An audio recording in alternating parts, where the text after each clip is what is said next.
که خوب باشید. من ماهان 13 هستم و اومدم آموزش بازی. کلاس یه آموزشی است. من توی گوشی اینو دیده بودم. توی پارکینگ که وقتی وارد کلاس میشین، مثلا ماشین انتخاب میکنین، میزنید رو عکس آچاره، اونجا میزنید مثلا فنر اینا رو جا به جا میکنید.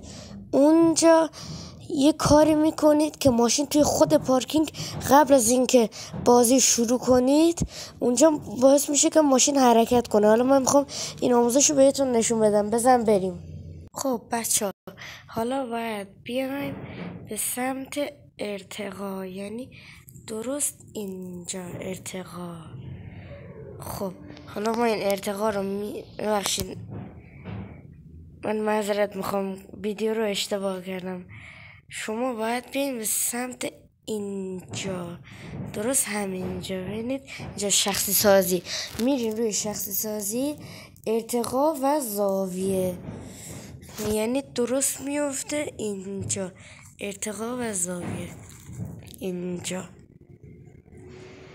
میزنید روش و همینجوری اینا رو به حرکت در میان. اینا رو این بالا میفته، اینم پایین.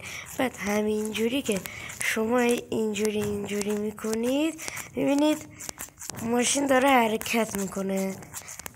الان ماشین من داره حرکت میکنه و میره به سمت جلو. الان یه دقیقه صبر کنید. الان خب الان من میام از بازی بیرون. ببینید ماشین من کاملا حرکت کرده و اگه خواستین دوباره درستش کنید، میذارین رو قسمت خودرو، بعد میری یه ماشین جلویی میین عقب، دوباره درست میشه. امیدوارم از این ویدیو خوشتون اومد. حتما منو لایک کنید، ویدیو منو لایک کنید و کانال منو سابسکرایب کنید. بدرود.